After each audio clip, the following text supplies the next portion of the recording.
வணக்க மக்களே, welcome to the ஃபென்டசி show. இன்னைக்கு நம்ம பார்க்க போறது மாடர்ன் கொடை விழா அப்படின்ற தமிழ் மூவியோட ரிவ்யூ. இந்த படம் வந்து பிரைம்ல அவைலபிளா இருக்கு. இந்த படம் வந்து ஒரு ரூரல் டிராமா. அதாவது சொடலமாட சாமிக்கு கோயில் கொடை நடந்துச்சா இல்லையா அப்படின்ற தீம்ல நகரக்கூடிய கதை.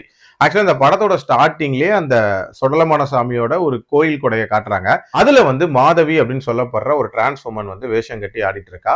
அந்த கூத்து முடிஞ்சதுக்கு அப்புறமாட்டு அவ தனியா போயிட்டு இருக்கா. போன அவ வந்து மர்மமான முறையில இறந்து போயிடுறா. அத வந்து தற்கொலை அப்படின்ற மாதிரி அப்போதைக்கு சொல்றாங்க. இது நடந்து சில வருஷங்களுக்கு அப்புறமாட்டு நம்ம ஹீரோவை காட்டுறாங்க. வெளியூர்ல வேலை பார்த்துட்டு இருக்கிற நம்ம ஹீரோ வந்து திருப்பி ஊருக்கு வராரு.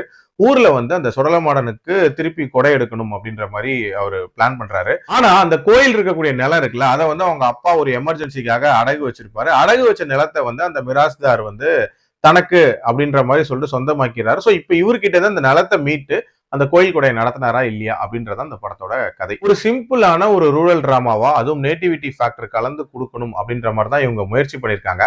அதுக்கேத்த மாதிரி அந்த சொடலமாட கோயில், அங்க நடக்கக்கூடிய திருவிழா, அதோட முக்கியத்துவம் இது எல்லாத்தையுமே ஸ்டார்டிங்ல சொல்லியிருப்பாங்க. அதே மாதிரி நம்ம ஹீரோ இந்த நிலத்தை எப்படி மீட்க போறாரு அப்படின்ற ஒரு எதிர்பார்ப்பையும் ஓரளவுக்கு ஸ்டார்டிங்ல பில்ட் பண்ணியிருந்தாங்க.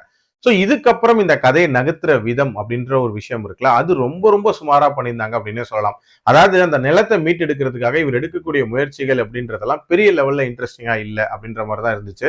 அதே மாதிரி இவரோட லவ் போர்ஷன்ஸ் அப்படின்றதுமே ரொம்ப ரொம்ப சுமாரா தான் இருந்துச்சு. அதே மாதிரி இந்த படத்துல வரக்கூடிய அந்த மர்டர் மிஸ்ட்ரி, அதாவது அது மிஸ்ட்ரின்னு கூட சொல்ல முடியாது. இன்ஃபேக்ட் அந்த பொண்ணுக்கு என்ன நடந்திருக்கும், யார் காரணமா இருப்பாங்கன்னு முதற்கொண்டு எல்லாத்தையுமே ரொம்ப ஈஸியா ப்ரெடிக்ட் பண்ணலாம். அதே மாதிரி தான் நடந்தும் இருக்கும். அதுல பெருசா சுவாரஸ்யம் இல்ல. அண்ட் கிளைமேக்ஸ்லாம் வந்து கிட்டத்தட்ட காந்தாரா ஸ்டைல்ல ஒரு கிளைமேக்ஸ் எடுக்கணும் அப்படின்ற மாதிரி யோசிச்சிருக்காங்க.